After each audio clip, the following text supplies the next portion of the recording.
হয় নাকি? কবে থাকে? আপনাদের যদি রিপোর্ট দিয়ে ডাক্তার লাগে না? দায়িত্ব নিয়ে বসে আপনারাই তো আসেন, আপনারা আসেন। কি অবস্থা তোমাদের? এইভাবে তুমি পাস করছো কোথায়? আইএসটি থেকে ডিপ্লোমা পাস করছো? এখানে জয়েন করছো কবে? তুমি কি এই প্যাথোলজির উপরে ল্যাবের উপরে দিতেছ? কি কাগজ আছে ল্যাবের উপরে? এগুলো হচ্ছে কিছু স্যাম্পল আছে আর হলো ইউরিসিএস, তারপর ব্লাড সেল দেওয়ার জন্য যে এগুলি কি ওষুধের সাথে রাখার কথা? এটা তুমি ফ্রিজে রাখছো এগুলো? না মানে আমরা বুঝলাম না। এই যে তো আছে মানে তুমি এগুলো ফ্রিজে রাখতে পারবা? তুমি তোমার কাগজপত্র এগুলি কি দিয়ে দেয়? আপনি কি বুঝাইতেছেন? আমি বুঝলাম না। আমার মুখে নাম দিয়ে দেন না। এগুলি দিয়ে দেয়। আপনারা টেকনোলজি জানেন, এটা কি দিয়ে দেন বলেন এটা? একদম ইউরিন, ব্লাড, রিয়েজেন্ট না। সব এক জায়গায়। তুমি তো কেবলই বললা ইউরিনের জন্য। তুমি তো কেবল বলছো। তুমি মাত্র বলছো। না, এগুলি কি রাখার কথা নাকি? আমি জানি না। নিচে দেখেন না, টয়লেটের আপনারা এটা জানান না কর্তৃপক্ষকে যে পানি আসে, এগুলো বলেন না। প্লিজ ভিডিও করেন না, এগুলো আমাদের পার্সোনাল একটা লাইভ আছে। কি শিখে এখানে মানে কোনো তুমি হেল্পার থেকে এখন নিজে চালাচ্ছ না, টেকনোলজি আছে। পুরা তুমি এটার ভিতরে তুমি যাচ্ছ, সব সময় তুমি এই রে খাচ্ছ, তুমি সব সময় এই রে খাচ্ছ অলওয়েজ। টেকনোলজি ছাড়া আপনি শিখে করতে চান নাকি? হ্যাঁ, টেকনোলজি আছে একজন। আরে নাই, আপনার কোথায়? আপনার বললে হবে।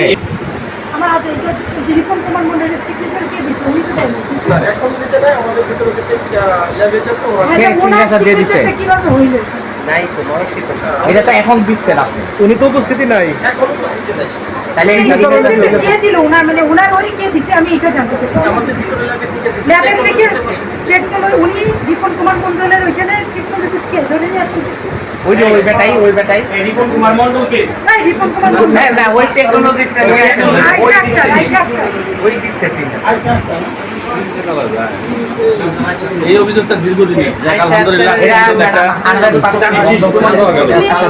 ডক্টর এখানে সিগনেচার দিছে কেন? কার কথা আমাকে বলো। আপনার একটু বলছে তুমি ডক্টর আগে বলো, তুমি নির্ভয় বলো কার কথায় তুমি ডক্টর এখানে সিগনেচার দিছো বলো। ম্যাডাম আমার কাজ শুধু আছে। তুমি এটাও তো দিছো আমাকে বলছো, তুমি কার কথায় দিছো? ওইদিকে টাকা লাগবে বলো কার কথা। ডাক্তার তো নাই। ও বললো তো ও দিছে, বলো তুমি। আচ্ছা বেরো না, তালা মেরে দেন। এখানে যারা যারা আছেন সব বেরো, এসির কথা বলে সব বন্ধ করে ফ্রিজের ভিতরে ইউরিন, এই শুনেন, ফ্রিজের ভিতরে ব্লাড। টেকনোলজি তোমার কাগজটা দেন। এই যে উনি যে টেকনোলজি তোমার কাগজটা দেন। তুমি তো এখন পুরো আইনের আওতায় চলে আসবে, ওদের তো কিছু হবে না, তুমি তো আইনের আওতায়। তুমি তো মানে তাদের কোনো ভূক্ষেপই নাই। টয়লেটের পানি পড়তেছে টেকনোলজির মধ্যে, আপনি ফ্রিজের মধ্যে স্যাম্পল ঢুকে রাখছেন, ইয়া করছেন, এটার মধ্যে আবার বেরো বেরো তাড়াতাড়ি লক করবে। আর কোনো দরকার নেই, এটা দরকার এই সব বুয়া। আমি জিজ্ঞেস করি কি দায়িত্বে আছে? রিয়েজেন্ট কি নাই? কোনো রিয়েজেন্ট নাই, সব বুয়া। ও পরীক্ষা নিতেই করে। মানে কিছুই করে না, জাস্ট খালি বসে। মানে কি ব্যবস্থা নিলেন? আমরা লক করে দিয়ে যাব, এটা আর কোনো কার্যক্রম চালাতে পারবে না। এরা লাইসেন্স নবায়ন করবে, ভিতরে পরিবেশ ঠিক করবে, যা যা তারা করতে চায় সেই জিনিসগুলো ঠিক করে আমাদের কাছে আবার অ্যাপ্লাই করবে। আমরা তখন সেটাকে আমরা দেখবো যে আসলে অভিযানে এসে আবার দেখবো ঠিক আছে কিনা। যদি থাকে সেটার জন্য আমরা বলবো যে এখন একটু পিছিয়ে ভাইয়া ওইসব তো জুম ডাউন দাও।